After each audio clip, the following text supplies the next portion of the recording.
So ayan, magandang araw po sa ating lahat mga kabakyard. Welcome back po sa ating vlog ngayong araw. So ngayon po, sobrang init na po ng panahon. Gawa po ng matagal nang hindi po umuulan. So sa tao po, sobrang init. So paano pa kaya po sa ating mga alagang manok?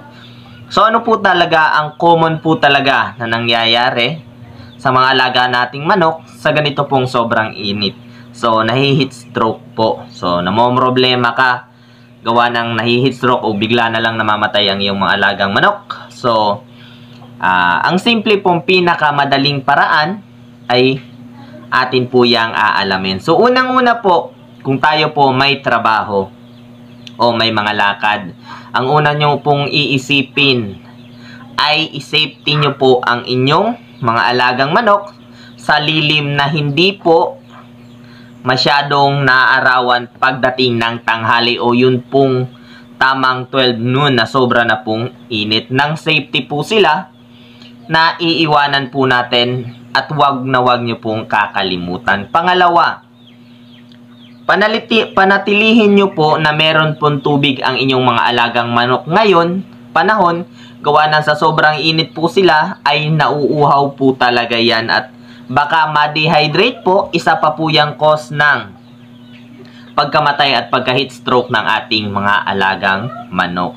So, para po makadagdag po ng tubig o yun pong hindi po sila ma-dehydrate sa ganitong panahon na sobrang init, ang ginagawa po natin sa atin pong pagpapakain. Kung dati po ang inyong pakain ay dry feeding, so mas maganda po siguro ngayon, lalo-lalo na sa panahon ngayon, ay mag-wet feeding po tayo. So, yun pong binabasa natin ang kanilang pakain nang makadagdag din po ng tubig o yun pong basa ang pakain para po sa ating mga alagang manok. Makaiwas din po tayo na malamigan din ng kaunti ang katawan ng manok gawa po ng malamig ang kanyang kinakain o basa po na may tubig. So, pangatlo po, para naman po sa ating mga alagang sisiw, sa ganito pong tanghali, sobrang init. Tapos may ilaw pa po ang ating nasa loob ng brooder. So, ang maganda po paraan yan, ginagawa po natin dito po sa ating yard. So, ang ginagawa po natin sa pagganitong mga tanghali na mga alas 10 to alas 12 hanggang alas 3, ginagawa po natin ay pinapatay po natin ang mga ilaw ng ating brooder. So, nakakatipid ka na sa kuryente, makakaiwas ka pa sa heat stroke ng iyong mga sisiw o yun pong nasa loob ng brooder natin. Sa sobrang init po kasi, halos hindi na po yan makakahinga sa loob ng brooder. Kung inyo pong titingnan, kung hindi nyo po yan papatayin, sa sobrang init, hinihingal po sila. Yan din po ang magkakasanhi ng pagkakasakit ng ating mga manok sa gawa ng lagi po silang mainit sa kanilang katawan na o sa kanilang temperature po sa loob ng brooder.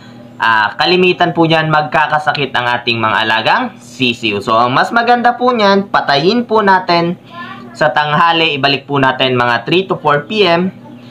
para hindi na po masyadong mainit at saka makasave na rin tayo sa ating mga kuryente na ginagamit sa ating brooder o sa ating mga sisiw.